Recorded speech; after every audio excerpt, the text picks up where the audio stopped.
From Slovakia, Robert, you are Robert Vass. You are the head of the GLOBSEC organization, which hosts this security conference, much like a Davos for security, let's say, or a Munich Security Conference for Central and Eastern Europe.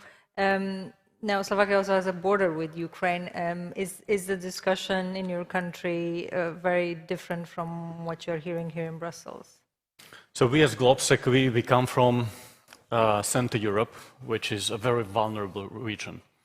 We are in the east, we are bordering with Ukraine, and we are following very sensitively what's going on there, because it's very, very dangerous. And we are from the region, and that we have been warning about Russia for a decade, about their actions, about the hybrid war, about the influence operations they are doing in Central Europe. But now it is visible. What's happening right now in Ukraine, unfortunately, is not only about the Ukraine. It's about the very foundations of the European order, about the security order. Because what Putin really wants is to bring back, as you said, turn back the time and bring back spheres of influence with a limited sovereignty for their neighbors. This is something that we as Europeans cannot accept. That's why how we act in this conflict will be a defining moment for the future of EU and the whole of the West as such. So this is an existential crisis, and unfortunately, it's not only about Ukraine. I would say Ukraine is just a tool to undermine it. Now, what will Vladimir Putin do is he will not act to unite us, but he will be acting to divide us. He will be acting in a way where he will expose our divisions and play about those divisions. And this is very dangerous in the long term.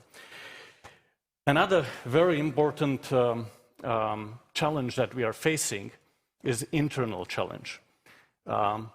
Political extremism, political divisions, disinformation. And we have to bear in mind that the goal of disinformation is not to win the argument, but to decrease the political ability to act and react. And we are increasingly seeing that in many of these countries. So this is a very dangerous cocktail where from the influence operations and disinformations, they are decreasing our ability to act because we are quarreling about basic things. And on the other side, we are facing a huge, huge challenge on the East. Also, when you make it in combination with the systemic rivalry, with China. And there is a danger that they will use this situation in Europe and they will push the boundaries a little bit further with Taiwan in the East. And to cope with two things at the same time as the West, it would be very difficult for us. So we have to watch that very closely. So what we have to do? First of all, we have to maintain absolute unity. And we have to make the deterrence credible. So we have to talk more about what we are going to do and not what we are not going to do, because we've heard many voices from Europe, what we are not going to do. All options need to be on the table, including the SWIFT payment system, including Nord Stream 2. The gas should flow only if Russians withdraw troops from Ukraine. Economic sanctions need to be very concrete, not only after they attack, but before. So we are very clear about them. Arms for Ukraine. These are very important things that we should be doing. A very good point from yesterday's Foreign Affairs Council is a signal that we are not removing our personnel from Kiev. A very important signal. Because if we would do the opposite, we would send the signal that this is another Kabul or this is Afghanistan. It is not. And we should not panic. So that's an absolutely great signal. On the EU security structures and strategic compass, congratulations on the great work you have been doing so far. And I think this is absolutely necessary effort to define a unified threat analysis and sketch out the roadmap for the EU to protect its citizens from military and hybrid threat. Absolutely.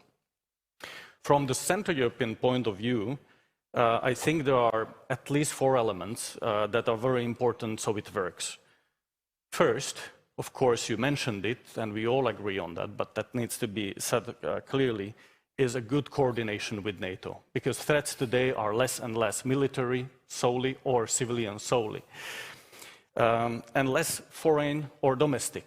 It's a very blurred mixture. And the cooperation between NATO and EU here will be absolutely clear, important. And the goal of strategic autonomy, or I would say strategic responsibility of the EU, is not to replace US in Europe, but to keep it engaged, because they will be very busy in the other parts of the world. Second, we will need to have a clear position on China if we want to be serious about the foreign policy. And third, we will need, as you said, implementation, so tangible results very soon. Like the entry force, rapid reaction force, etc., seems to be a very good thing. But most important, and here I would underline it twice,